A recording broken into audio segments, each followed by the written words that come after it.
bitcoinheiros e bitcoinheiras, mais um episódio do 21 milhões. Falei com o Bruno Garcia. Para quem não sabe quem é o Bruno, o cara é um desenvolvedor aí que contribui com o Bitcoin Core e um dos poucos brasileiros a fazer isso. E então vocês imaginam que o papo foi de alto nível. O cara conhece muito o projeto e a gente falou sobre o caminho dele, da shitcoin ao Bitcoin. A gente falou como ele começou a contribuir com o Core, como é que foi esse processo. A gente falou também sobre aspectos do projeto, do Bitcoin Core, o quão complexo é, o valor que aquilo tem, e o valor daquilo funcionar há tanto tempo, o conservadorismo que precisa ter para desenvolver em cima de sistemas críticos como é o Bitcoin, financiamento de desenvolvedores. Enfim, o papo foi bem legal, espero que vocês gostem. Essa semana não teve mensagens pela Lightning para mim, normalmente eu estou tentando fazer isso. Vocês podem mandar mensagens na minha carteira ZBD com alguns satoshis sobre temas e perguntas para eu desenvolver. E aí eu desenvolvo e jogo num apêndice do episódio, lá no final do episódio, depois da vinheta. Eu gosto muito desse formato, então quem achar legal também pode ir lá, mandar alguns satoshis na minha ZBD junto com uma mensagem, uma pergunta, um tema. E é isso, pessoal. Se inscrevam, compartilhem, curtam e, e podem mandar também feedbacks lá pelo Twitter. Me sigam no Twitter, @JoãoGriloBTC. A DM está aberta. Tô dando uma repaginada na identidade visual do podcast. Nas próximas semanas vocês vão ver isso aí. Espero que vocês gostem também. E é isso. Até semana que vem. Tamo junto.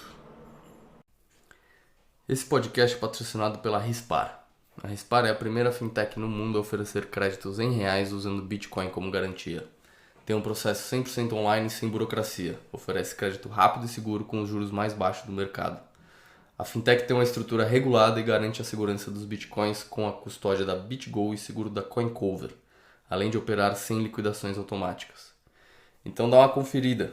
Se você está precisando de um dinheiro e não quer vender seus bitcoins, entra lá na rispar.com.br e vê as opções para continuar rodando e não vender suas preciosas moedinhas.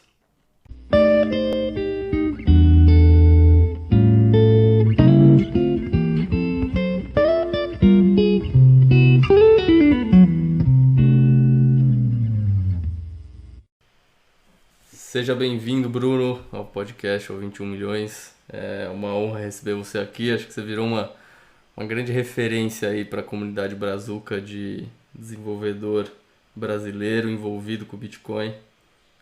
Acho que virou até uma fonte de inspiração, acho que para muita gente que achava muito complexo ou muito desafiador se envolver com o Bitcoin Core e você virou esse exemplo. Tô feliz de receber você aqui por isso e tenho certeza que a gente vai ter um papo legal. Seja bem-vindo. Opa, obrigado, é um prazer estar aqui. Bom, vamos começar o papo então. Me explica como é que você descobriu o Bitcoin, como é que foi os começos da sua relação com a moedinha mágica da internet. Eu conheci, basicamente, eu acho que foi 2015, 16. Eu lembro que algum professor de escola citou, alguma coisa assim.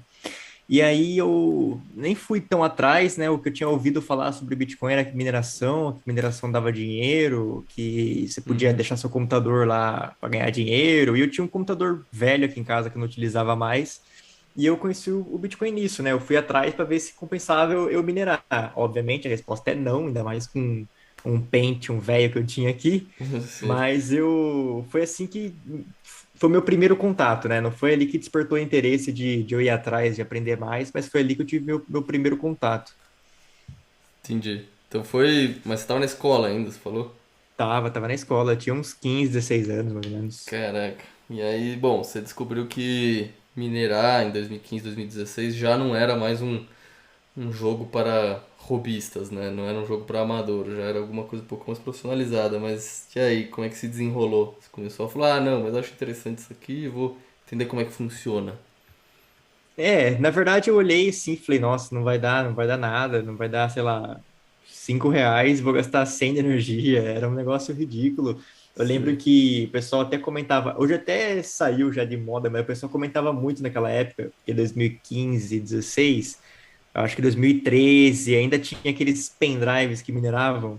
Eu vi umas Sei, fotos daqui, sei. nossa, eu achava mó legal. Tipo, você pode deixar seu computador parado e você ganha dinheiro com isso. Eu fiquei entusiasmado na época, mas não foi ali que eu comecei a estudar de fato ou me interessar mais. Foi mais para frente quando eu comecei a aprender mais sobre programação mesmo. Quando eu comecei a aprender um pouco de programação, criptografia, aí começou a me clarear, e o Bitcoin, como é que funciona, e etc. Eu fui linkando as coisas. Porque o Entendi. Bitcoin, se você for parar para ver, ele é um amontoado de tudo que a gente usa na computação já, né? Sim, total. Não, com certeza. Ah, bom, mas acho que só para terminar um pouco da sua história, isso que você falou de que o Bitcoin é um amontoado do que a gente usa na computação, eu acho uma frase ótima e a gente pode explorar isso bastante. Mas só deixa eu entender um pouco da sua história com um pouco mais de detalhe. Você Uhum. começou a aprender a programar um pouco depois, então o primeiro contato foi, puta, mineração, quero ganhar dinheiro, aí você viu que não dava, aí você deixou isso um pouco mais de lado. É, e aí, quando você começou a aprender a programar, você voltou e falou, puta, mas e aquela coisa lá, aquele tal de Bitcoin que eu deixei um pouco de lado? Melhor eu revisitar isso. Foi assim, mais ou Exato. menos? Exato. Foi porque assim, eu comecei a programar, foi um pouco antes, mas eu digo que eu comecei de fato numa equipe de robótica que tinha na minha escola. Eles tinham várias equipes de robótica e numa equipe tem aquele cara que mexe com o robozinho, que configura o sensor, por exemplo, e tinha a Sim, parte de sim. programação, porque é um aqueles robozinho autônomo. Ainda tem, acho que essa Olimpíada OBR ainda, não sei, mas são aqueles robozinho autônomo, inclusive tem aqueles robozinhos da Lego, é super legal. E ali eu Aham. acabei ficando com a parte de programação. Eu acabei tentando entender como funcionava, por que que meu robô ficava igual um doido lá na pista. Sei. E só que eu achava muito chato o hardware. Eu achava, nossa, um saco. Tanto que eu na equipe já peguei a parte de programação, mas Aham. eu sempre achei tipo um saco mexendo naqueles jumper, aqueles sensorzinho. E aí eu comecei a estudar a programação assim mais para web assim, porque ou mobile, eu fui para esse lado porque eu vi que não precisava interação com hardware assim, no sentido de mexer com um sistema embarcado, Sim, é. Coisa mais robô, etc, palpável, né? robótico. Mais carne e osso. Eu fui O mais que eu silicone, né, na verdade. Exato. Quando eu percebi assim, eu gostava mais de escrever código, eu não gostava de ficar mexendo nesses hardware assim. Sei. E você começou a estudar o Bitcoin como? Então, aí nessa época, eu comecei a aprender um pouco mais e eu comecei a tipo tentar entender como que Bitcoin funcionava, né? Tipo, cara, como é que parece, porque a ideia parece louca assim, né? Para quem não sabe nada de computação, você falar que o negócio é seguro, descentralizado, o que que é mineração, Aham, etc. aham. E aí eu fui atrás, comecei a entender, porque daí eu já tinha uns conceitos já, por exemplo, criptografia. A gente vê muito na web em autenticação, a gente vê hash, integridade, a gente vê no Sim. Git tem Ah, hash. Então eu fui linkando essas coisas é, e tentando aprender mais, né? Mas ainda não foi ali que eu me aprofundei na parte técnica. Ali eu só fui de curioso mesmo, tentando entendi. Começou entender. aos poucos, assim. Exato.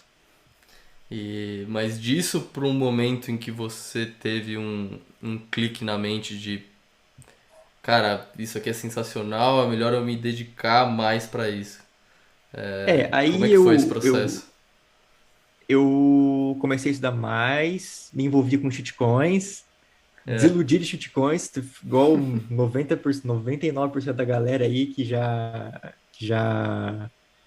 sim, Bitcoin 100%. Eu cheguei a me envolver com shitcoins, envolvi com vários projetos, assim, eu gostava muito. Eu tinha entendido a parte computacional, assim, isso me fascinava muito. Então eu via aham, vários projetos diferentes, várias tecnologias diferentes, implementações diferentes, mas eu não tinha entendido a parte econômica, a filosofia por trás. E aí, depois que eu aprendi isso, que eu comecei a perceber que só fazia sentido mesmo o Bitcoin, né? Para esse propósito, vamos dizer assim. E aí eu comecei a me aprofundar mais. Isso aí já estamos falando de 2020. 2020 eu aham. comecei a aprofundar mais, estudar mais, estudar mais, estudar mais. 2021, que foi ano passado, foi aí que eu comecei a me envolver com o Bitcoin Core. Entendi. Então, bom, acho que existe essa, vamos dizer assim, essa história padrão de que muitas pessoas que acabam vindo da área de tecnologia, muitas vezes elas acabam meio ludibriadas pelas shitcoins porque não conseguem ver o outro lado, né? O lado da história monetária, da teoria econômica, da Exato, parte mais ideológica. E a sua história, pelo que eu estou entendendo, se encaixa perfeitamente nesse modelo. exato. Exatamente É, isso. pô, que legal. E o que te fez começar a enxergar mais a parte ideológica, a parte econômica, a teoria monetária? Como É, que você foi para esse lado, assim? eu comecei a estudar mais libertarianismo também, estudar mais sobre liberdade, essas coisas assim, mas em relação a essa disputa Bitcoin e shitcoin, o que me pesou muito nesse entendimento foi a questão da imutabilidade. Por Uhum. quê? Às vezes a pessoa fala assim, ah, só o Bitcoin é descentralizado. Tá, concordo, mas essa frase eu não acho que é a correta. Por quê? O que é descentralizado, assim, né? É muito difícil você definir o que é algo descentralizado. Porque às vezes você tem um protocolo X que tem 15 nodes espalhados pelo mundo. Tá, teoricamente é descentralizado, são 15 pessoas diferentes no mundo. Sim, é. De certo modo, que a gente pode ter algum outro projeto que tem 500 mil, sei lá, peers ou nodos, e esses 500 mil, 499 mil ser de um cara só. Então, Uhum. esse ponto de que só o Bitcoin é descentralizado, ele não me convenceu. Né? Até porque eu estudei muito o ramo de. Eu gostava muito de computação distribuída, etc. Então, isso não foi o que me pegou. E aí eu comecei a falar: não, peraí, eu acho que eu entendo o que eles querem dizer com descentralização. Não é só na questão de, sei lá, de quão bem distribuído tá o Bitcoin, enfim, mas é sim no fato da imutabilidade. Você olha alguns projetos de shitcoins que às vezes eles até têm vários nodos espalhados pelo mundo e Sim. etc. Tem uma rede, vamos dizer assim, computacionalmente estruturada, mas, cara, às vezes tem uma pessoa ali centralizada que esse cara tá movendo os pauzinhos. E aí eu É. comecei a pensar assim, cara, o que que é descentralizado de verdade? O que que é imutável de verdade, né? O que que eu confio que nunca vai mudar, acontecer sei lá, um reorg? Não, um reorg até que não é tão, vamos dizer assim, não é um...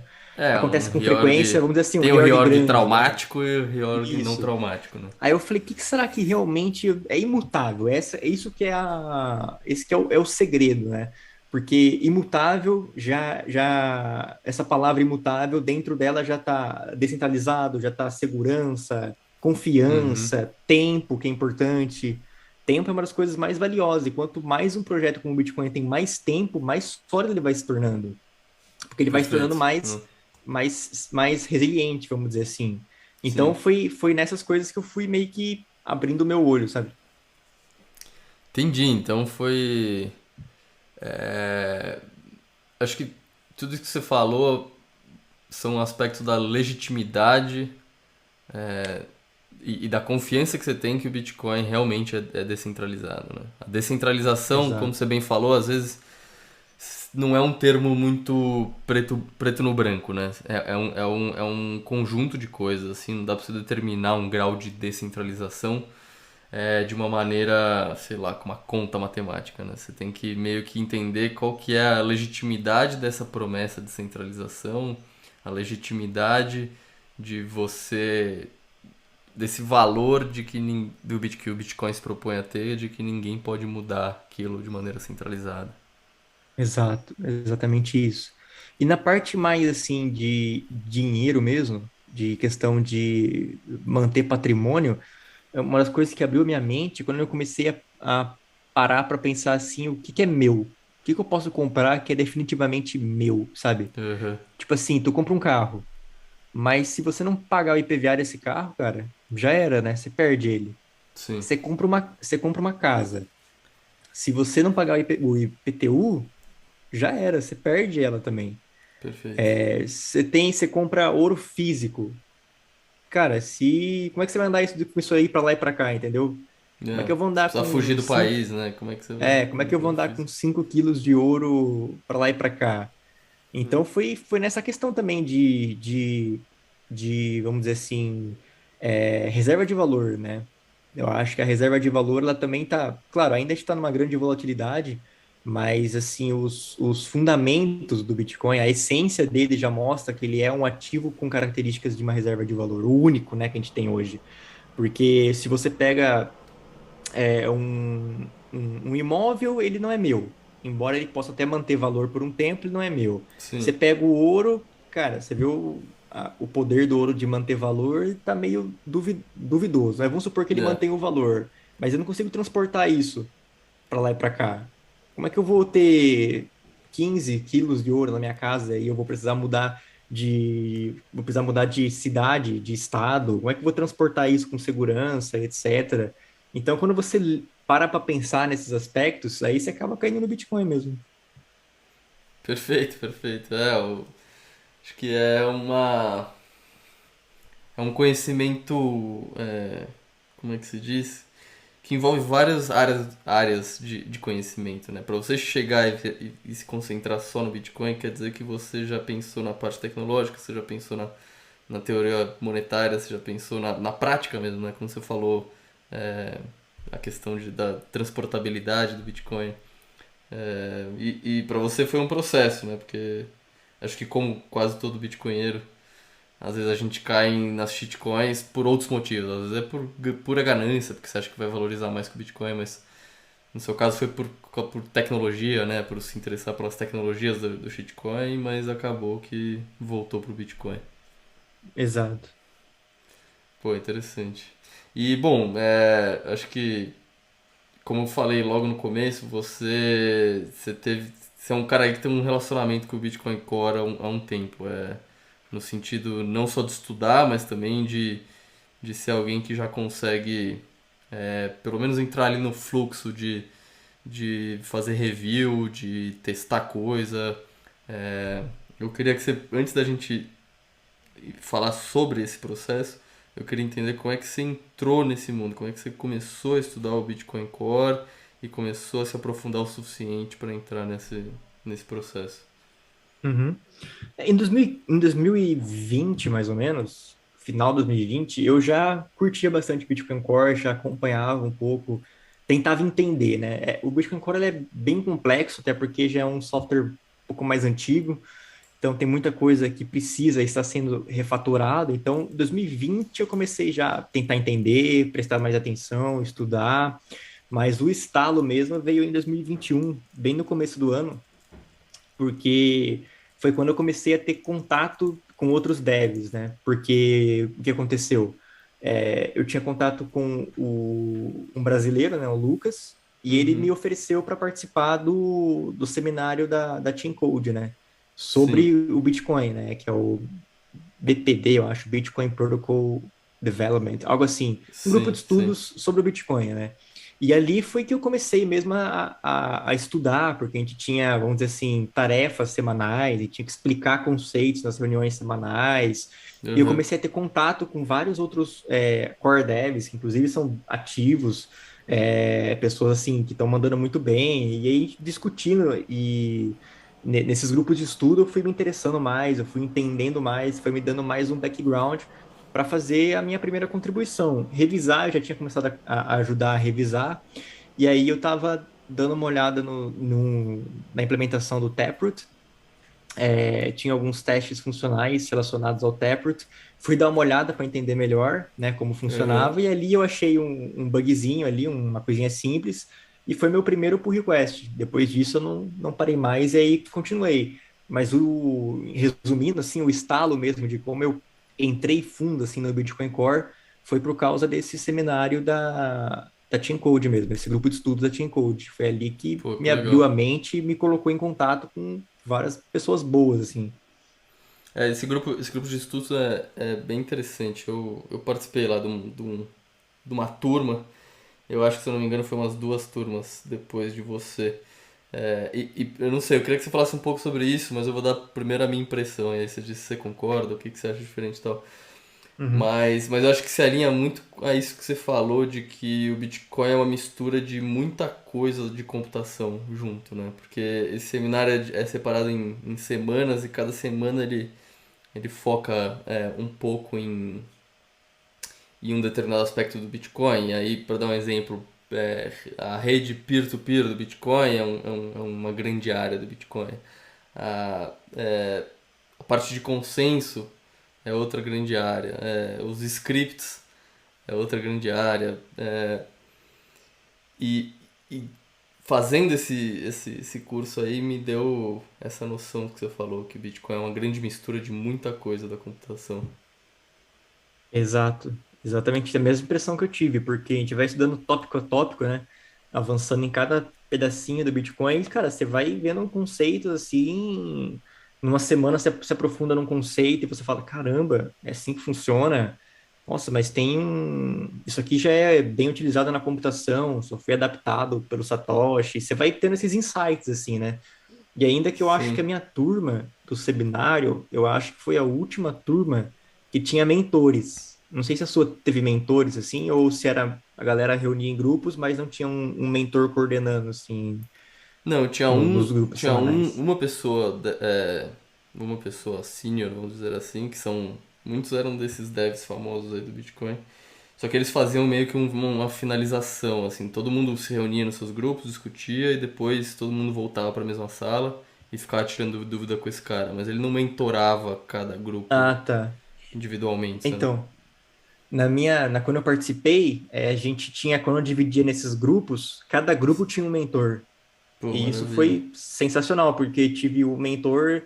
Tipo assim, a gente estava falando sobre, uma semana era sobre wallets, e aí entra naquele assunto de coin selection, por exemplo, e o meu mentor daquela semana era o Mert, estava no meu grupo. E o Mert é Aham, basicamente o aham. cara que desenhou um dos algoritmos de coin selection do Bitcoin Sim, Core. sim. Ah, Aí numa outra semana, quem estava me mentorando era a Glória, e a Glória é uma pessoa que trabalha 100% do tempo dela com mempool, por exemplo. Então, ela sabia explicar e explicar não, né, que não era uma aula, né, era mais uma intermediação, mas ela sabia fazer esse meio de campo muito bem, fazia pergunta e, pô, enfim. incrível. Então você acha que, bom, acho que eu sei a sua resposta, mas eu queria perguntar pra você, vou dar uma resposta mais completa, mas você acha que esse grupo de estudos, esse formato, acelerou muito o seu aprendizado? Ah, sim, acelerou, com certeza. Acelerou muito. E eu fico pensando, cara, eu também achei maravilhoso essa experiência. Fico pensando se não dá pra isso ser montado no Brasil, né? Porque eu acho que até dá pra tentar montar um grupo de estudos, mas eu acredito que precisava de alguém tocando isso como se fosse um trabalho mesmo, né? Como se fosse uma responsabilidade profissional, assim. Não sei se já pensou sobre o assunto. Vai, Aqui imagina. no Brasil, a gente chegou a fazer o grupo de estudos, né, Sim. sobre o protocolo do Bitcoin, tava, eu e o Lucas, tá, a gente estava encabeçando. Foi bem legal também, que a gente não tem essa. Se bem que o da Team Code mudou também, né? Que nem eu falei dos mentores em cada grupo, isso a Uhum. gente. Isso não tem como fazer aqui no Brasil, né? A gente não tem tanta gente assim envolvida. Mas Ó, tinha uma galera muito boa que todo mundo já conhece aqui vamos dizer assim, na comunidade brasileira, que é o Narcélio, o Davidson, toda sim, essa sim. galera aí tava lá e um aprendia com o outro bastante. Foi bem proveitoso, assim, essa época. Pô, legal. Bom, o que que você tem trabalhado aí? Como, depois que você participou desse grupo de estudos, você teve o seu PR mergeado, como que foi a evolução após isso? Você tem alguns projetos, alguns PRs que você está trabalhando? Você revisa a PR da galera, testa? Como que tá a sua relação com o Core hoje em dia? Sim, depois disso eu continuei focando em ajudar o Bitcoin Core, eu foquei bastante nos testes funcionais, né, que é uma parte do... O Bitcoin Core tem inúmeras partes, né, e tem inúmeros Aham, tipos de teste, tem fuzzing, tem os unitários, tem um monte de coisa. Eu acabei focando bastante nos testes funcionais. Então, assim, tá, se você for pegar os meus três primeiros PRs, assim, os três é corrigindo alguma coisa de um teste. Então foi assim sei. que eu fui começando. Nesse meio tempo eu revisava e tentava ler os códigos para entender mais também. E aí eu lia, achava uma coisinha errado, pull request. Ah, eu lia, achava uma coisinha estranha, pull request. Foi assim. Depois eu avancei um pouco mais. Depois eu Aham, já comecei a ver assim, tá, às vezes eu pego um teste pronto e vejo o que eu acho de errado nele para arrumar. mas e as features que ainda não são cobertos por teste, né? Tem muita coisa que, tipo assim, quando alguém escreve algo novo, uma feature nova, sei lá, é Aham. interessante que essa pessoa também escreva testes para ela, que é basicamente para você não provar, mas para você mostrar como funciona aquela feature e a integridade daquilo que você fez, né? Sim, sim. Então, hoje, por exemplo, eu mexo numa coisinha crítica do Bitcoin, lá do código, do Bitcoin não, do Bitcoin Core, lá do código. Como é que eu sei que eu não Uhum. quebrei alguma outra coisa? Porque vai rodar uma porrada de teste. Se eu quebrei alguma Sim. outra coisa, vai falhar algum teste. E aí eu Aham. comecei a ver que tinha algumas features ali que ainda não eram, que não tinham testes ainda. Então eu comecei a escrever testes do zero. Tentava entender aquela feature e ia lá, escrevia do zero. Então eu escrevi, por exemplo, a primeira que eu escrevi foi sobre uma feature que é um banco de dados que chama Anchors.dat, que basicamente como que ele funciona, né? Quando você tem um nó um Bitcoin D, por exemplo, você se conecta com outros nós da rede. E aí, quando Aham. você se conecta com alguns nós que são do tipo block relay only, você salva esses dois endereços, né, que são dois de oito, né? São oito conexões e duas são block relay only. Você Tá. salva esses dois nesse banco de dados, quando você para o seu nó. Então, cada vez que você para o seu nó, ele vai escrever, ele vai pegar esses dois peers, né? Que são block relay only, vai pegar o endereço deles e escrever num banco de dados. E cada vez que você inicia o seu nó, ele vai ler do banco de dados, vai tentar conectar com esses nós e vai apagar aquilo do banco de dados. Então faz mais ou menos esse jogo. Por que que tem isso? Para evitar um ataque de eclipse, né? Então, vamos supor que o cara faz um DOS no seu nodo, para ele ficar reiniciando e cada vez que ele reiniciar, ele conectar com peers diferentes, né? Até que ele encontre um peer malicioso. Então, essa é uma feature para corrigir isso, né? Sim, pra E você aí eu ter escrevi isso, pelo menos duas conexões ali que você sabe que são anteriormente confiáveis. elas estavam confiáveis, né? Exato.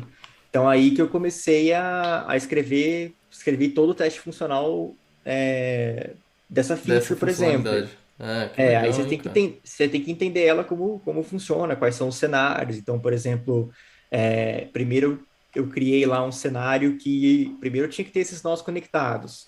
Aí eu Aham. parava, parava o Node, aí eu verificava se ele criou o banco de dados, aí eu iniciava o Node de novo, eu verificava se ele apagou do banco de dados. Então, todo esse cenário eu fui transformando em teste e fiz esse primeiro teste funcional do zero, vamos dizer assim, que eu escrevi.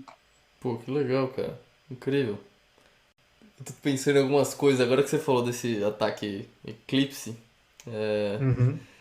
eu lembrei que a parte peer-to-peer do Bitcoin, quando você vai fuçar um pouco mais para baixo, tem várias dessas nuances, né? De como você garante que o nó de um participante da rede não vai ser, não vai sofrer um ataque eclipse, por exemplo. Ele não vai ter só conexões é, mal intencionadas.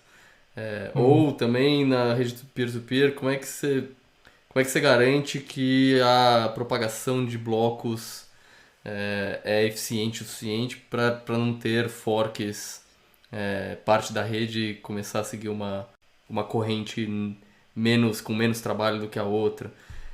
Cara, eu não sei o que você pode falar sobre isso, meio que pro público geral, assim, mas eu lembro que principalmente essa parte, a parte de rede peer-to-peer do Bitcoin, quando eu comecei a estudar isso, me deu um pouco de ansiedade, assim, sabe? De tanta complexidade envolvida nisso para a rede se manter saudável, funcionando. Exato. Não sei, queria saber, queria que você pudesse falar um pouco sobre isso. Cara, o Bitcoin Core tem vários mecanismos, assim, de questão de conexão, de evitar ataque eclipse, são inúmeras coisas. Tem essa questão desse banco de dados, né, que é o Anchors.dat, que se você tem um nó aí, você pode verificar na raiz lá que vai ter não vai ter, né, só quando você parar seu nó, vai ter Uhum. esse arquivo lá. Tem as tabelas new e tried, né, onde eles vão salvando conexões novas e também conexões que você já fez uma vez na vida. Cara, tem vários mecanismos. Você vai perceber que quando você inicia o seu nó, por exemplo, eu iniciei pela primeira vez o meu nó. Como é que eu descubro os peers da rede? Muita gente tem dúvida com relação a isso. E Sim. como que é feito? É de maneira centralizada, infelizmente é o jeito que tem. Então a Uhum. gente busca num servidor centralizado alguns endereços para conectar, mas que servidor que é esse? São vários servidores, não é só um, e de várias pessoas que têm reputação no Bitcoin, né? É. Principalmente alguns devs. Então tem, por exemplo, o Lucky, tem o Peter Willey, tem várias pessoas que mantêm esses servidores, né? Que é para a gente fazer essa busca na primeira vez. Nossa, tem uma infinidade de cenários. E aí, quando você tenta entender esses cenários, você começa a pensar em mais coisas. Então, por exemplo, vou dar um exemplo meu agora, não fazendo jabá, mas de um pull request que eu Uhum. tenho aberto aqui, Uhum. que é o seguinte. Eu expliquei mais ou menos como funciona esse arquivo aí, esse banco de dados anchors.dat. Quando eu fui olhar o código, eu percebi que ele fazia o seguinte: quando você parava o seu nó, ele escrevia nesse arquivo os endereços, certo? Então ele Uhum. pegava as conexões que você tinha, esses dois block relay only, e salvava nesse arquivo. Sim. Beleza. Quando você inicia, ele vai fazer o quê? Ele vai ler esse arquivo para conectar com esses nós e vai Perfeito. apagar esse arquivo. Aí que comecei a analisar o código, aí eu parei assim, olhei e falei, caramba, mas ele lê e já apaga. Então vamos supor assim que ele lê do banco de dados, né, esses endereços, já apaga esse banco, já apaga esse arquivo, esse anchors.dat. Aí eu fiquei Uhum. pensando, caramba, mas e se meu nó, ele, sei lá, alguém faz um ataque no meu nó, ou sem querer cair energia, antes de eu tentar me conectar com esses peers?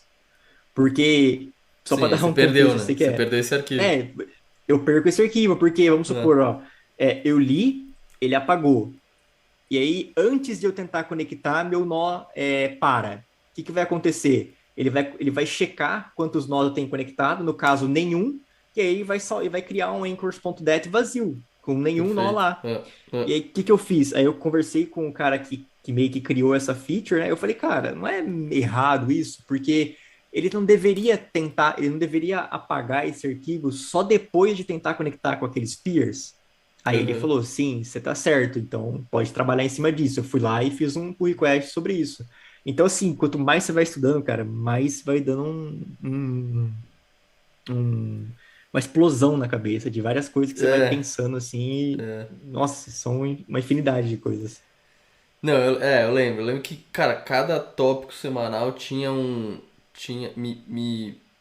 Me deixava impressionado com a complexidade de cada componente, de cada área do Bitcoin, é, de, de cada possível ataque que os desenvolvedores têm que pensar, de cada possível consequência que você tem que pensar quando você está querendo criar uma nova feature, consequência para segurança, consequência para integridade da rede.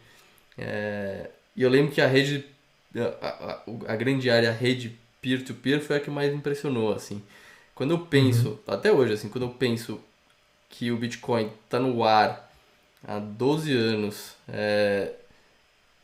de maneira que sofrendo inúmeros ataques e resistindo a tudo isso, e se tornando cada vez mais uma rede mais descentralizada, mais resiliente a ataques, mais segura, é impressionante o tamanho desse trabalho, né? E o valor desse trabalho. E eu não tô nem falando de tipo da parte de consenso, da criptografia envolvida. Eu tô falando só da rede peer-to-peer, só para você manter uma rede peer-to-peer online, Exato. que não pode cair, não pode forquear, né? Não pode criar duas correntes de blocos distintas. É impressionante o valor desse trabalho e a complexidade disso.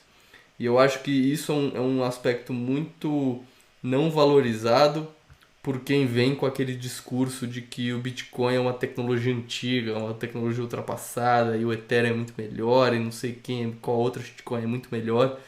Porque essa pessoa com certeza não parou para vislumbrar o valor que só a rede peer-to-peer do Bitcoin tem, né? Sim.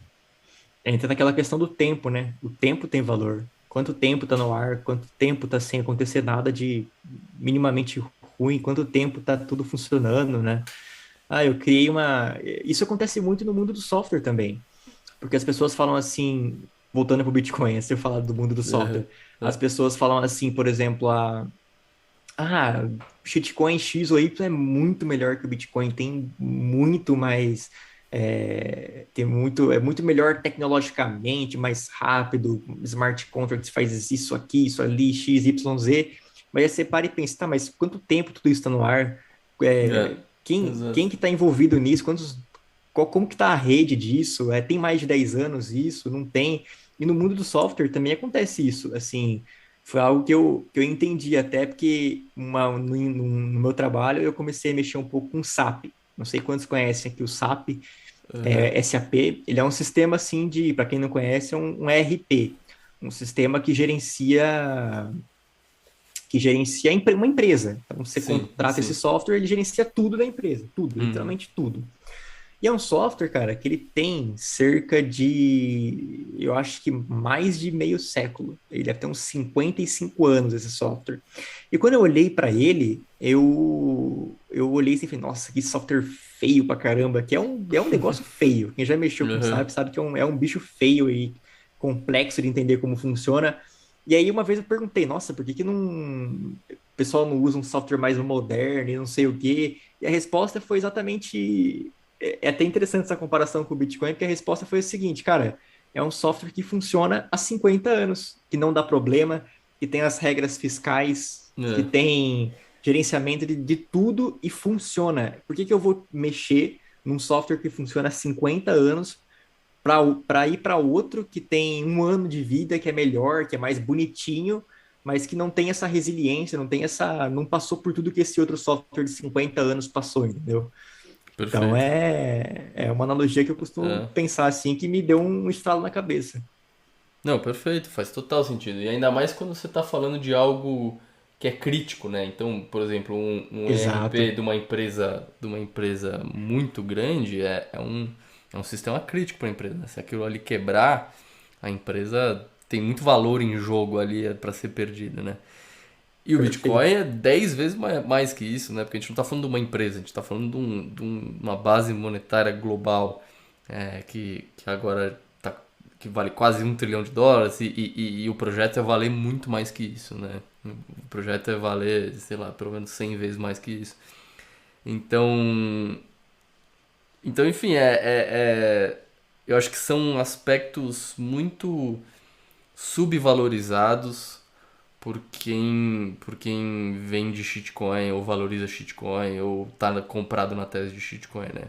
O cara não consegue Exato, ver o quão crítico esse software tem que ser, tem que performar, o quão resiliente ele tem que ser e o quão complexo é fazer isso. Que não é nem um pouco complexo fazer um software peer-to-peer, resiliente, que funcione globalmente, que não quebre consenso. exato. E aí você vê essas críticas de que não, o Bitcoin é ultrapassado, o Bitcoin é conservador e tá na cara que nenhuma dessas pessoas fez essa análise um pouco mais profunda, né? Exato. E até quando você pensa essa questão de tal coisa é melhor, tal coisa é melhor, eu fico pensando assim, por que que eu vou acreditar em algo que pode ser substituível? Porque a pessoa que acredita que existe uma shitcoin X, que é melhor que o Bitcoin, que vai passar, entre aspas, o Bitcoin, você tem que acreditar também que possa, daqui um mês, surgir uma shitcoin Z, que é É, melhor do que essa Y aí, que pode. Então você vai ficar nesse jogo até quando, entendeu? Por isso que eu exato. digo que entender que o tempo tem valor é crucial, assim. Exato, eu também acho, perfeito. Porque se eu achar que a cada ano vai surgir uma tecnologia nova aí de blockchain, fudeu, né? Porque cada ano É, vamos substituir a tecnologia atual. Realmente, essa questão do tempo, né? O efeito Linde, né? O Taleb falou muito disso, né? O efeito Linde. Quanto mais tempo algo tem, mais confiável e mais provavelmente mais tempo aquilo perdurará, né? exato.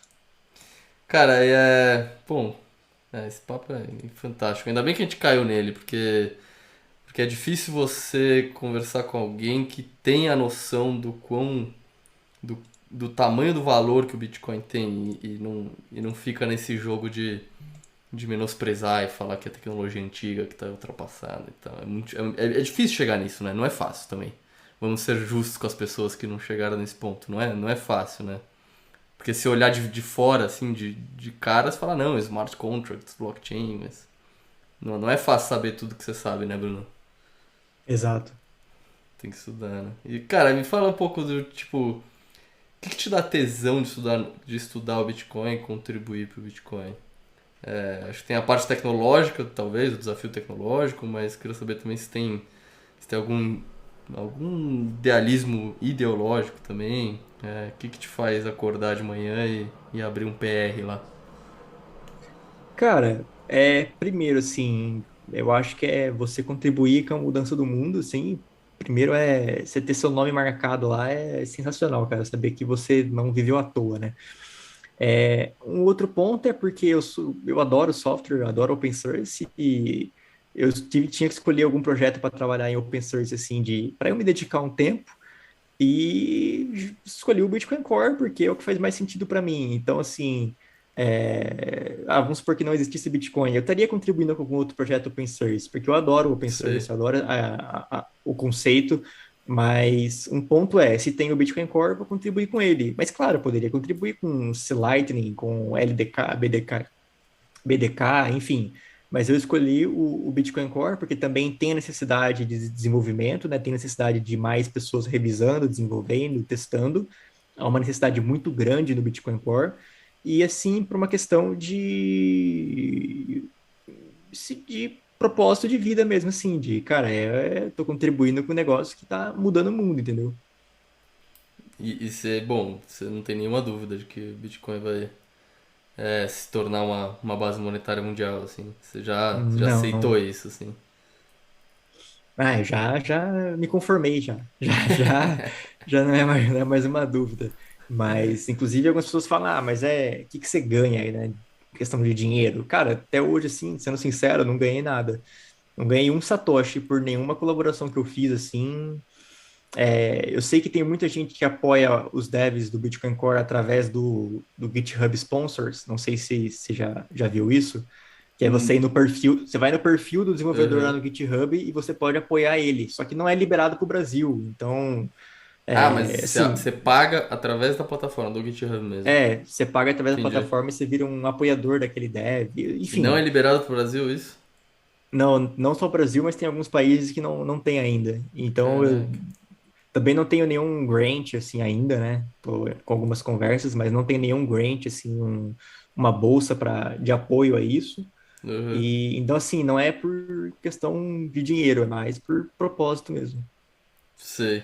E essa questão de fundos de apoio aos desenvolvedores, o que você acha disso? Nos Estados Unidos rola, né? Acontece. E aqui no Brasil era um sonho meu ver isso acontecer, mas por enquanto não aconteceu, né? O que você acha? Você acha que é Cara, uma bela maneira de resolver esse problema?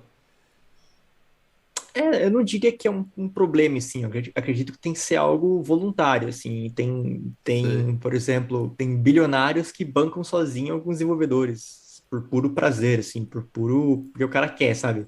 Uhum. Tem bilionários que financiam sozinho empresas que hoje têm contribuição direta com o desenvolvimento do Bitcoin.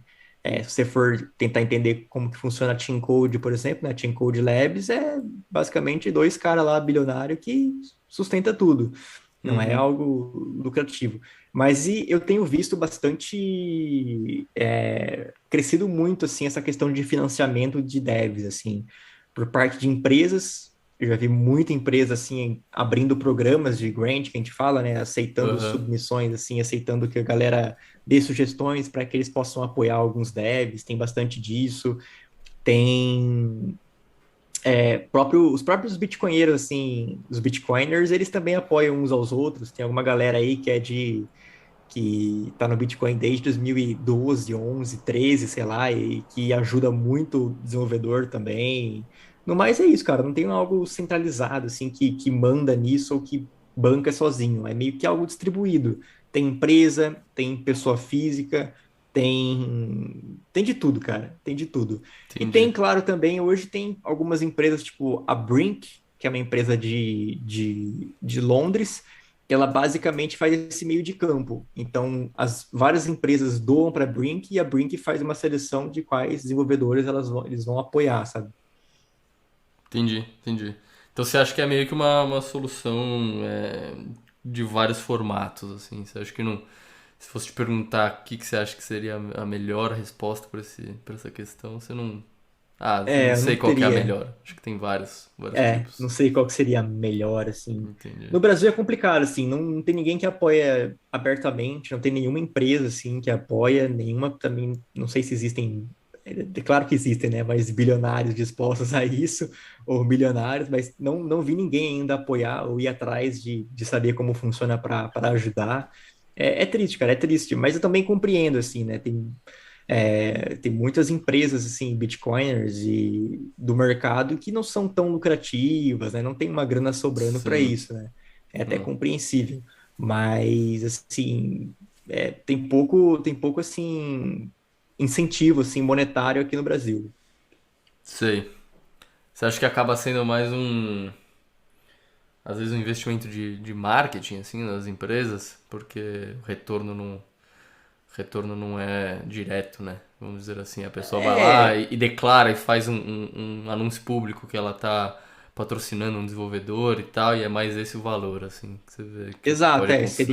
seria um valor de marketing, assim. É que eu vejo que tem grandes empresas, não no Brasil, mas lá fora, que, sei lá, os caras lucram milhões e milhões e milhões, e aí separa meio milhão por ano para isso. Você Sim, sabe que é tipo assim, não é marketing, não é nada, porque os caras têm um lucro tão grande que esse apoio deles acaba se tornando irrelevante perto da fatia total da empresa, né? sei, Então, você vê bastante empresa assim, mas quando a gente pega empresas que não têm tanto, não é tão lucrativa, que não tem tanta grana sobrando assim, para eles partir do zero e apoiar alguém, eles teriam que pensar muito em marketing, né? Eles teriam que sim, convencer eles internamente de que aquilo seria bom para a própria empresa, né? Porque eles não podem rasgar dinheiro, não que isso seja rasgar dinheiro, mas é que não é algo que traria benefício direto sim, para não é um para retorno eles, assim. direto, né? Exato. Cara, bom, tem um tema que eu queria explorar com você também, foi também tema de uma pergunta aqui de um ouvinte, do Void Dark. A questão de vários devs, né, recentemente terem anunciado que vão parar de contribuir para o Bitcoin. É, e houve uma especulação sobre a possibilidade dessas pessoas estarem fazendo essa aposentadoria pública por perigos legais, né? De serem Uhum. processados, se alguma coisa aconteceu, se eles introduziram alguma mudança que alguém não gosta. E até porque rolou, né, algumas intimidações legais por parte do Craig Wright, né, o fake Satoshi falso. Sim. Ele intimidou legalmente alguns devs. E até essa semana o ex-fundador do Twitter, o Jack Dorsey, declarou que está montando um fundo para financiar a defesa dos devs e tal. Que você acha que aconteceu essa pequena debandada aí recentemente? Você acha que realmente tem a ver com esses rumores de intimidações legais dos devs? Não, assim, não vejo, assim. E outras são, pelo que eu vi, foram três devs, né? Acho que foi Sim, que o. aconteceu na mesma semana, foi um negócio meio. Então, Né? eu acho que, sei lá, o cara tem esse risco legal, eu acho que um foi motivado por isso, não tão por isso, mas pode ser que um pouco por isso, e também porque o cara cansou, sei lá, tá fazendo isso já há 6 anos, sei lá. Quis dar um tempo, é normal, trabalhar num projeto por muito tempo é cansativo. O Uhum, outro foi porque não tem nada a ver com risco legal, nada. Foi só porque o cara também ele é PhD, né? Ele tá se formando no PhD dele, algo assim, doutorado. E agora, como tá chegando na parte final da pesquisa, ele tinha que se dedicar mais à pesquisa em si. E aí ele abriu mão da role dele como mantenedor do código para se dedicar mais a terminar o doutorado dele. Não tem nada a ver com questão sei. nem de dinheiro e nem questão legal. E também teve um outro lá, o John Newberry. Ele, eu não sei o motivo não, cara. Ele saiu assim, mas ele falou depois, ele tweetou falando, ó, não vou mais mexer com isso, né? Tô deixando. E Aham. aí a galera inteira ficou pensando nisso, né, cara? Será que foi alguma questão legal? Será que foi alguma questão de dinheiro? O que foi? E aí depois ele comentou, não, não é questão de dinheiro, não é questão legal, não é nada disso que eles estão pensando. E ponto. Então Sei, também não sei qual que foi o real motivo também, não fui atrás para saber também. entendi. Então você acha que é especulação mesmo, teorias, nada concreto em relação a isso? Sim, sim, é mais especulação, mais o pessoal querendo fazer um FUD, assim, sabe? Sim, Mas só coincidiu de ser na mesma época, assim, não foi um motivo que levou os três na mesma época a fazer isso. É, cada um tinha o seu motivo, só coincidiu que o momento foi um próximo do outro e causou esse rebuliço. sei, saquei. Interessante, interessante. Cara, o Lorenzo mandou uma pergunta aqui. Que ele fala o que ele acha que deveria ser uma prioridade no desenvolvimento do core no momento. Mais testes, melhor desempenho, refatorar código, sei lá. Você tem alguma análise sobre isso? Assim, o que você acha que é o gargalo hoje em dia? Lá no GitHub? Ah, com relação ao gargalo, não acho que tem um gargalo, não vou usar essa palavra que é meio forte, mas assim, algo de para priorizar é revisão. Então, assim, a gente tem hoje cerca de 370 pull requests abertos e muitas delas estão esperando por teste e revisão, para ver se vai mergear ou se vai fechar, se faz sentido, se não faz. Então, vou chamar de gargalo, um gargalo que tem nessa questão. Às vezes tem muita gente criando coisas e a gente não consegue testar essas coisas para ver se vai para frente ou não. Então, tem essa questão, assim, hoje qual que é a necessidade? É de literalmente gente para testar e revisar. É uma prioridade que a gente tem. Depois disso, claro, sempre melhorar cada vez mais a estrutura de testes, tanto para que a gente tenha essa garantia de que as coisas estão rodando certinho, então ter uma boa base de testes funcionais, ter uma boa base de testes fuzzing, por exemplo, que são importantíssimos para a descoberta de vulnerabilidades. É importantíssimo os testes de fuzz, né? O fuzzing, né? O que são esses testes? Eu não conheço. São testes automatizados. Que basicamente ele faz? Ele pega vários inputs diferentes e vai. Como é que eu posso explicar? É, vamos supor que tem a caixinha de pergunta, caixinha de busca do Google, certo? Uhum, uhum. O fuzzing é basicamente você digitar várias coisas nessa caixinha para ver se alguma coisa que você digitou quebra a Quebra. aplicação inteira ou Entendi. se causa um DOS. Essa é a analogia mais fácil que eu conheço. Então o cara digita Uhum. lá ABC. Ah, não acontece nada. Digita um monte de asterisco especial. Ah, não acontece Uhum. nada. Aí o cara cola metade da Bíblia nessa caixa de busca. Ah, aí quebrou a aplicação. Então é muito importante para você descobrir principalmente esses ataques de DOS, né? Extremamente importante. Então, manter a base de teste sólido também é uma demanda, mas o principal, cara, é gente para ajudar a revisar e testar, porque tem muita coisa aberta lá que tá parado porque não tem gente, é literalmente isso. Sei. Então é mais o, vamos dizer assim, o trabalho sujo, né? Não um trabalho tão sexy de ficar criando novas features Exato, e evoluções e soft forks. É mais o trabalho do zelador ali que precisa de gente. exato, exato. E cara, quando você abre ali a página do GitHub do Core e vê aqueles, sei lá, deve ter, eu não sei, mas eu imagino que deve ter mais de 100 PRs abertos lá, né? Com certeza. São 370. 370, exato. E por onde você começa, assim? Como que você seleciona um PR ali pra revisar, pra testar, pra fazer esse trabalho sujo? Cara, primeiro, assim, como é que eu começo? Tem algumas áreas que eu tenho mais intimidade e outras não, né? Então, por exemplo, quando você abre a página com os pull requests, e você vê do que cada pull request está relacionado a que assunto. Então, por exemplo, wallet, ou teste, ou peer-to-peer, ou é só refatoração, ou se é consenso, ou se é no sistema que builda o core, né? A parte de build. Então, eu busco primeiro já revisar na parte de testes, que é uma parte que eu sei mais, que eu sei que eu consigo já fazer um code review melhor. E Aham. eu também gosto bastante de wallet. E refatoração também, mas o wallet, assim, eu gosto bastante, é o que eu busco. Então, eu abro, assim, a página lá dos pull requests, eu leio o título, né? Às vezes eu olho e falo, caramba, já mexi nisso, deixa eu ver o que o cara tá mudando. Ou eu olho e falo, caramba, esse assunto aqui eu não sei nada. Aham. Mas eu quero aprender, porque é um bom jeito de aprender é você revisar. Então, você abre, você vê qual que é o assunto, você estuda o assunto, você vê qual parte do código ele mexeu, você tem que entender aquela parte do código, e assim vai. Mas não tem um Entendi, segredo, não. entendi. E você tem alguma dificuldade, por exemplo, puta, quando você vai revisar um código. Porque o Bitcoin Core ele tem uma parte em Python, né? Que são os testes funcionais, que você falou que você tem uma familiaridade. Mas tem muita coisa em C++, Uhum.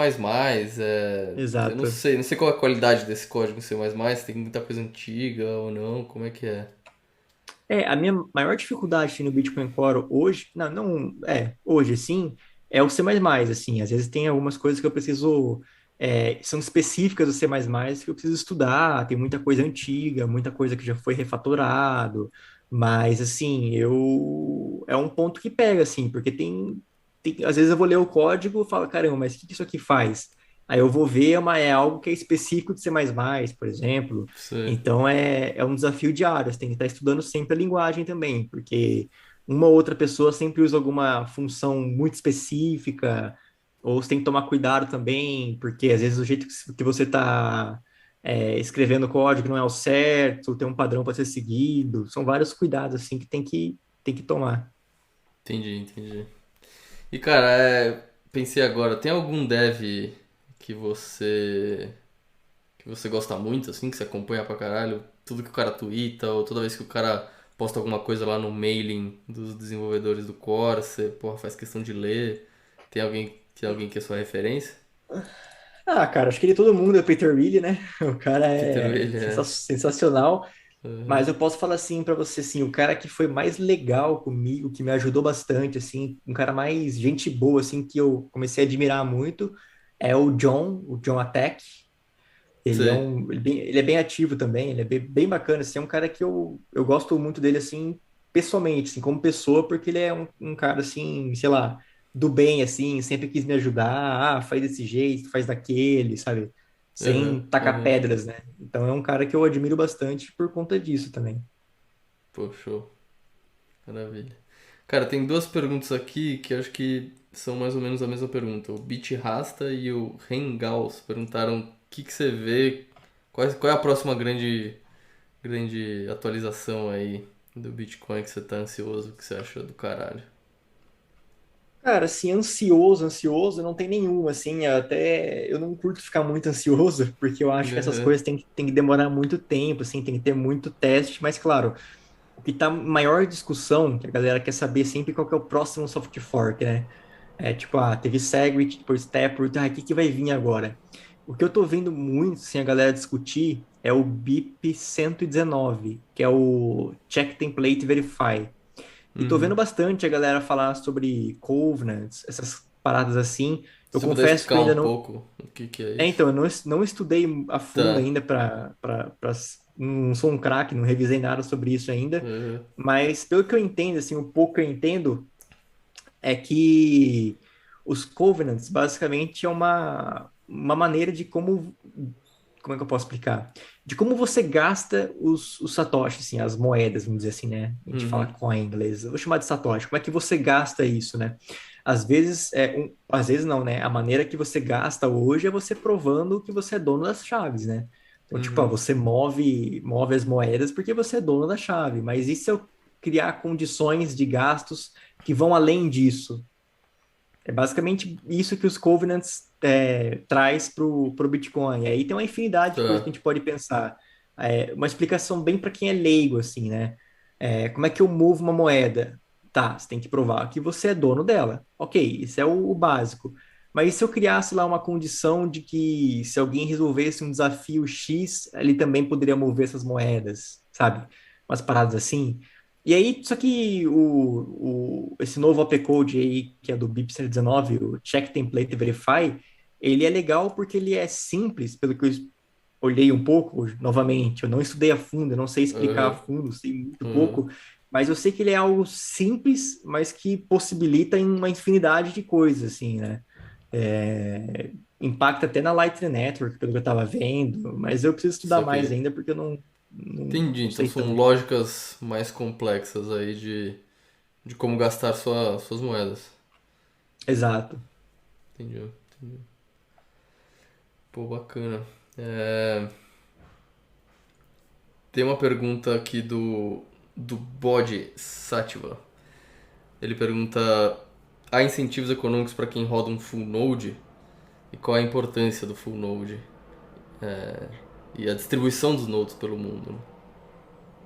Incentivo econômico não tem, assim, você não vai ganhar nenhum satoshi por estar rodando um full node, mas a importância, cara, é a sua própria soberania.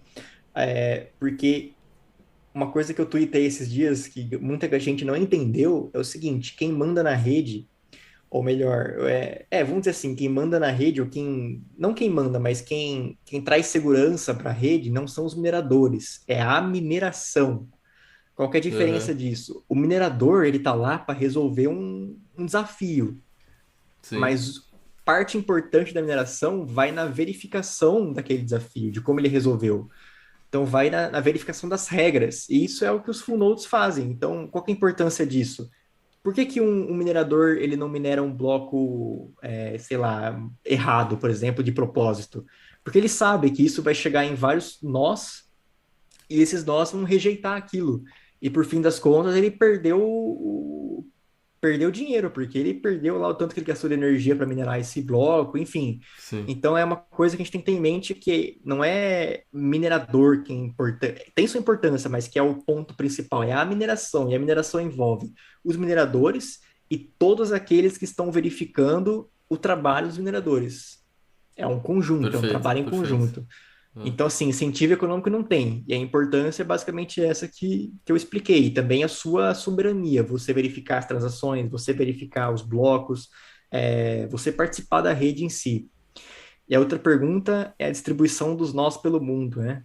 é, Eu não sei muito bem como que é essa distribuição, porque é algo até complexo de você medir. E quantos há no Brasil? Eu acho que tem muito pouco no Brasil, até porque alguns não estão abertos, né? Então é difícil ter essa métrica. Eu confesso para sim. vocês que Tem não algumas é fácil estimativas, saber. né? Mas Tem saber estimativas, mesmo é mas difícil.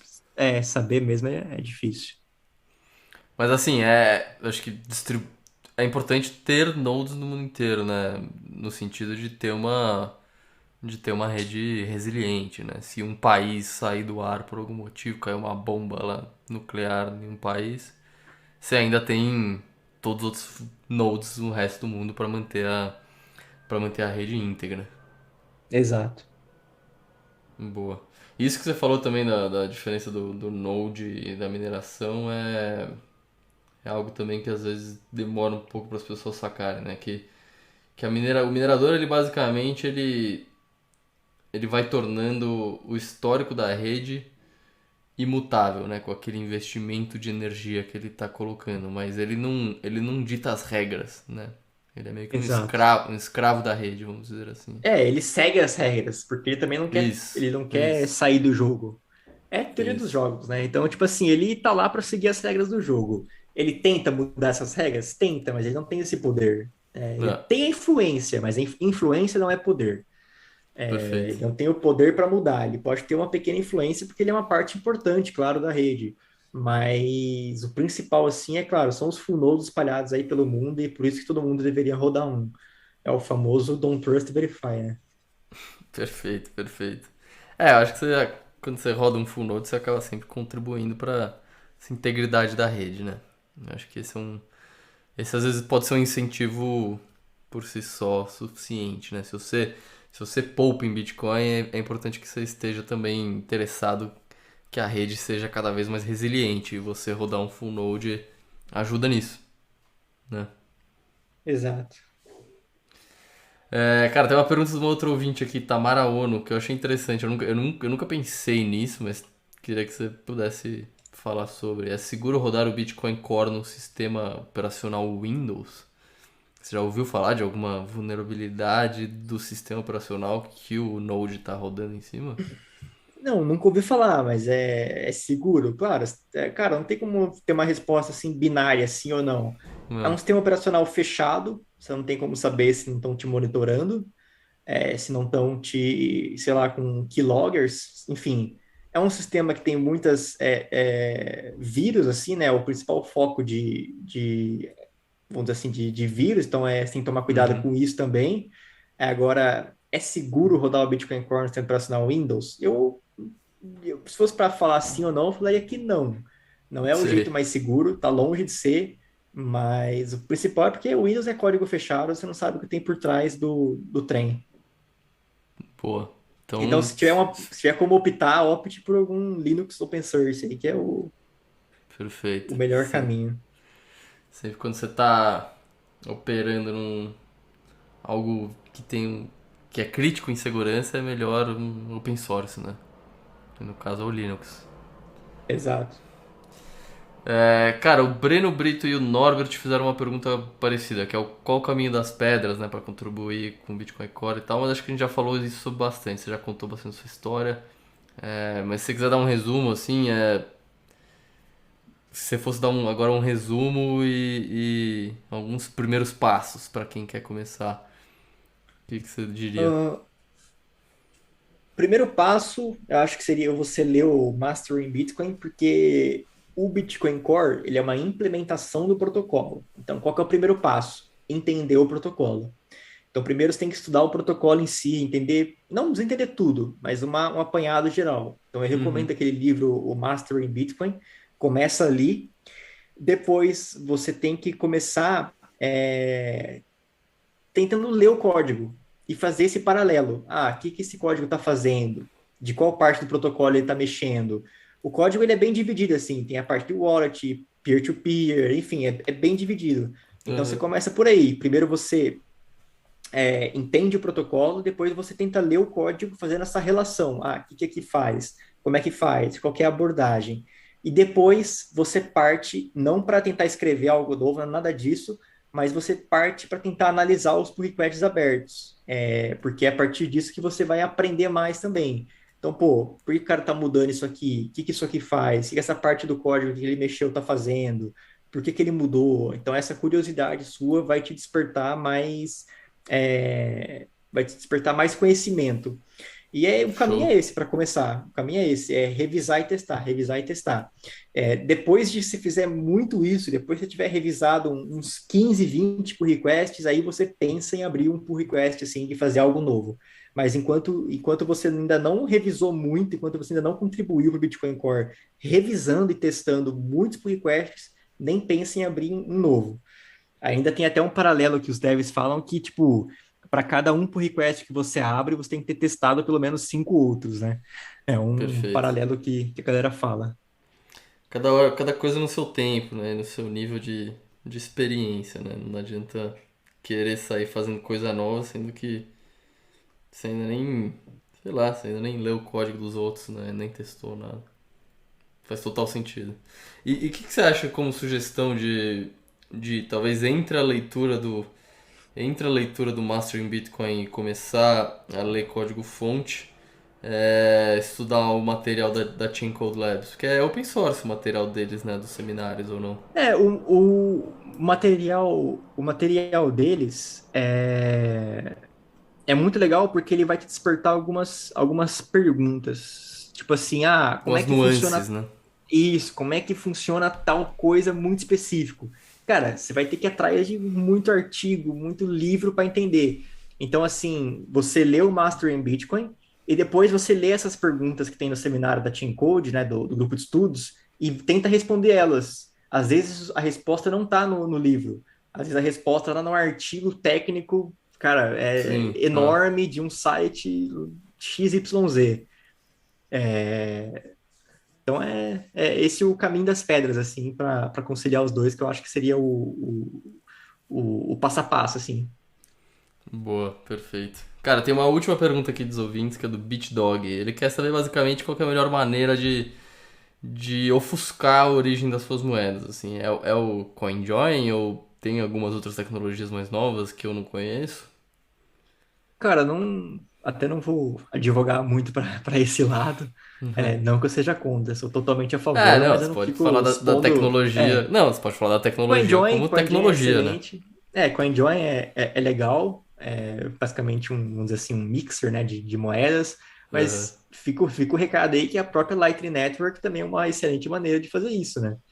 É, entre Side Lightning Networks, você já está fazendo basicamente Ofuscando de alguma uma maneira, né? uma ofuscação de uma maneira.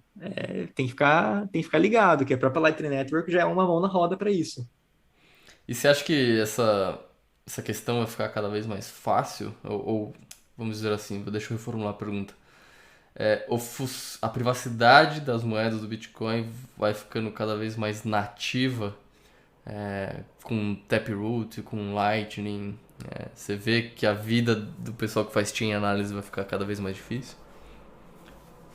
Eu acho que sim, cara. Eu acho que é um dos focos, assim, para as próximas atualizações é essa questão aí de um pouco mais de privacidade, né?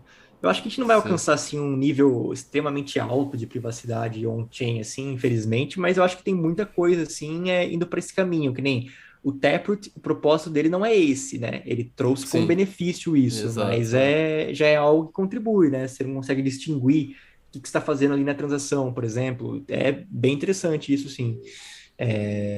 Mas eu não sei, não vi ainda nada assim de research, assim, de pesquisa futura com relação a algum BIP ou que seja 100% relacionado à privacidade, assim, sabe? Você... Entendi, entendi. Mas é algo que o pessoal sempre fala, né? Fungibilidade das moedas e tal, é algo. É um valor aí dos devs que eu vejo, né? O pessoal fala, leva isso debaixo do braço, assim. É algo que o pessoal tem muita preocupação, eu entendo até Sim, o motivo, né? Mas, enfim, assim, eu não vejo ainda tanto, assim, on-chain mesmo, eu não vi propostas ou pesquisas, assim, relacionadas a isso, assim, que estejam muito avançado. saquei. Boa. Valeu, Bruno, cara. Obrigado pelo seu tempo aí, bater esse papo. Espero você mais vezes conforme seu trabalho for evoluindo aí também. E eu tenho certeza que vai evoluir. Para terminar, vou pedir para você indicar uma leitura para os ouvintes. Tô curioso para saber o que você quer indicar aí. Uma leitura, É. a Bíblia, ponto. Ah, é? Boa. Legal. A Interessante. minha Você é sugestão de leitura. você é o segundo convidado a indicar essa leitura. Mas quer explicar um pouco Quem por foi quê, o, assim? Por quem que foi o que... outro? Foi o Renato Amoedo, se eu não me engano. Ah, sabia. Eu ia falar o Bitcoin Red Pill e eu mudei para Bíblia. Ah, cara, é o livro que dita a minha vida aí, é o que eu sigo, é o que eu acredito, é a maneira, a minha cosmovisão é essa, e tudo que se você quer entender o mundo, você lê a Bíblia porque tá lá, né? Eu sou cristão, mas se eu for entrar mais, assim, abrangentemente, assim, eu sou calvinista, acredito bastante, assim, na linhagem de Calvino, e, assim, se Uhum. você quer entender o mundo, você lê a Bíblia, se você quer entender por que tem toda essa desgraça no mundo, a Bíblia te explica. Se você quer entender como que vai ser a salvação disso, a Bíblia explica também. É um livro de fé e de práticas para a vida também. É o conselho que eu deixo para a galera aí. E você já enxergou o Bitcoin na Bíblia em algum momento? Ou vice-versa? Já, Bíblia no Bitcoin? já. Eu não acredito, né? Já vi um artigo aí falando que Jesus é anarcocapitalista, discordo totalmente. Eu acho que ele é um cara adepto à propriedade privada, 100% adepto, é um defensor da propriedade privada, do trabalho, das conquistas que vêm do suor do trabalho. E isso assim, eu acho que Jesus era totalmente contra qualquer tipo de opressão, embora o papel dele na Terra não fosse acabar com o Estado, até porque quando perguntam para ele sobre a moeda, né, que ele fala dai a César o que é de César, é porque as pessoas esperavam que ele fosse um líder revolucionário contra o Estado, e não era esse o propósito na Terra. O propósito dele era morrer na cruz, como ele morreu, morto pelo próprio Estado, para que a gente pudesse alcançar a salvação. Mas ele toda vez ele fala sobre o suor do seu trabalho, sobre você aproveitar o seu aquilo que você batalhou, sobre a importância da propriedade privada, sobre o mandamento que é não furtarás, e só isso aí já casa com propriedade privada. E assim, entre vários outros tópicos e assuntos que eu ficaria aqui falando por anos e anos aqui, que eu não iria terminar de explicar. Por isso que eu falo que a galera aí tem que ler a Bíblia para entender o conceito de depravação total, entender depois o conceito de graça, de misericórdia, de salvação e tudo isso, como tudo isso está relacionado com o Bitcoin. Eu acredito que o mundo ele já está trilhado para o fim dele, já sabe do que vai acontecer. Eu acho que o Bitcoin ele vai aliviar o nosso sofrimento e não vai ser a nossa forma de se defender de uma opressão assim estatal, porque nenhum governante na Terra eu acredito que foi determinado por Deus. Por isso que a gente sofre tanto, porque são pessoas que depravadas que lideram os governos e acabam fazendo todas essas maldades que a gente vê por esse mesmo motivo que eu acredito no calvinismo, na teologia reformada, na depravação total. Também acredito que a democracia não funciona, porque a democracia é uma maioria votando, é a maioria decidindo, e a maioria de gente no mundo são pessoas depravadas do mal que ainda não encontraram a salvação. A gente não pode deixar que elas determinem o futuro do mundo. Basicamente é isso para encerrar. Show! Não tinha outra maneira melhor de encerrar. Valeu, Bruno. Obrigado, cara. Obrigado pelo seu tempo e, como eu falei, você receber outros convites pra voltar aí. Valeu, obrigado, cara. Foi um prazer, foi muito legal. Valeu, tamo junto.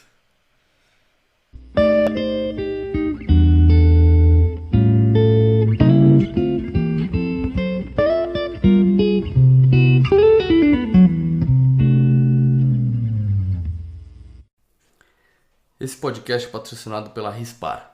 A Rispar é a primeira fintech no mundo a oferecer créditos em reais usando Bitcoin como garantia. Tem um processo 100% online sem burocracia. Oferece crédito rápido e seguro com os juros mais baixos do mercado. A fintech tem uma estrutura regulada e garante a segurança dos bitcoins com a custódia da BitGo e seguro da CoinCover, além de operar sem liquidações automáticas. Então dá uma conferida. Se você está precisando de um dinheiro e não quer vender seus bitcoins, entra lá na rispar.com.br e vê as opções para continuar rodando e não vender suas preciosas moedinhas.